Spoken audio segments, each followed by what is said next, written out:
Le jeudi de la 3e semaine du carême, c'est le temps des réjouissances et des mascarades. Évidemment, ces fêtes contrastent avec la privation et l'abstinence qui marquent le carême. On se rappelle que pendant le carême, les enfants étaient privés de bonbons et les grandes personnes jeûnaient. C'est 46 jours de pénitence qui commencent avec le mercredi des Cendres et se terminent avec la grande fête de Pâques.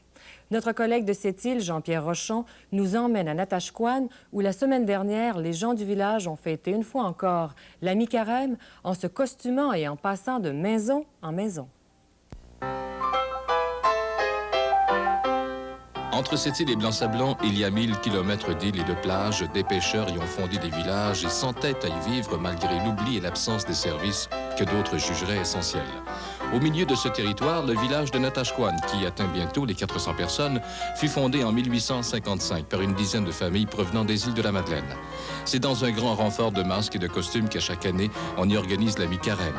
Cette fête n'est pas seulement une survivance de tradition, mais plutôt l'affirmation d'une culture et d'un mode de vie différent qu'ils ont choisi, qu'ils aiment.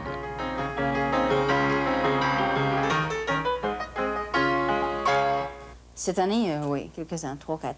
Oui. Si tu penses de faire un costume compliqué, ça peut te prendre bien du temps, peut-être, je sais pas moi, une vingtaine d'heures. Tu peux travailler jusqu'à 20 heures sur un costume, facilement. Alors que non, tu peux peut-être travailler 3 heures pour avoir ton costume. Puis la couture, ben, à un moment donné, il faut que tu défasses, il faut que tu reprennes.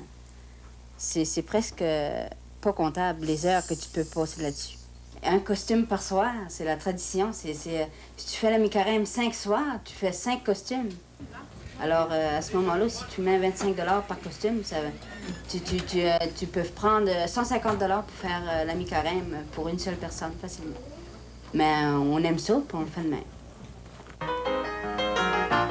Les conditions économiques sont souvent difficiles pour ceux qui ont choisi la vie de village. Trop souvent oubliée par les gouvernements, la lutte pour la survie demande la collaboration de tous. Et c'est dans la même unité que la municipalité, l'école, la radio communautaire et tous les citoyens collaborent pour fêter la mi-carême, la fête de leurs espoirs.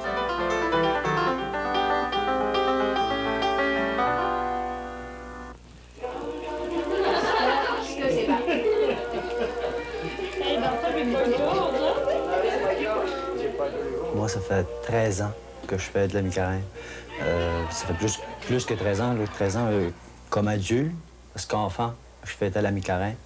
Dans le temps, la mi-carême, c'était le jeudi de la 3e semaine du carême.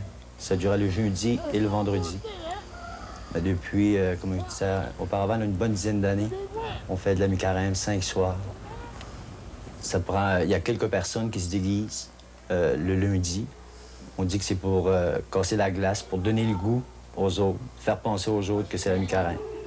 Les grands amateurs de mi-carême commencent à en parler aussitôt les fêtes, parce qu'il faut y penser longtemps d'avance. Souvent, on a des idées, puis pour réaliser ces idées-là, il faut trouver notre matériel à l'extérieur. Il faut trouver des gens aussi pour réaliser nos costumes. Alors, il faut vraiment y penser d'avance. Vous êtes à l'écoute de CKNA-MF, la radio communautaire des cantons d'en bas, un média au service de sa population. À ma connaissance, la mi-carême existe depuis que je reste à Natashquan. J'ai passé 30 ans, puis je peux dire que ça fait au moins 25 ans que la mi-carême existe dans notre coin. Et à chaque année, c'est une tradition qui se continue. L'avenir à Natashquan est assez difficile parce qu'on vit des problèmes quand même d'isolement qui sont assez prononcés. Et je pense qu'il va y avoir un avenir à l'instant où il va se produire des choses.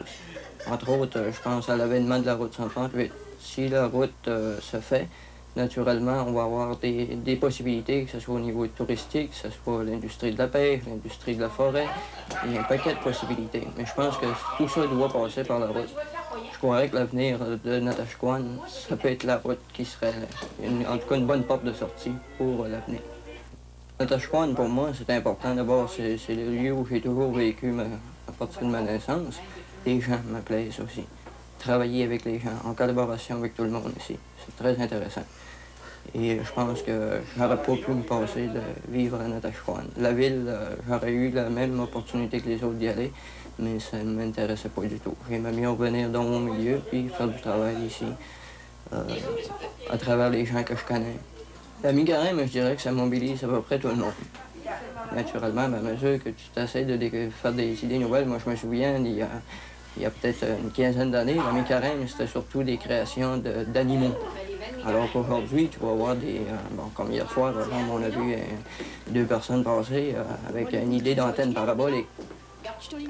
Et combien de fois on voit des idées nouvelles quand ils sont allés sur la Lune, ben, ils sont organisés pour faire une espèce de capsule. Alors toutes sortes d'idées nouvelles comme ça qui sortent, mais naturellement c'est plus dispendieux. Alors peut-être à cause de ça, il y a un petit peu moins de mi-carême, mais je pense que la tradition n'est quand même pas en partition pour tout ça.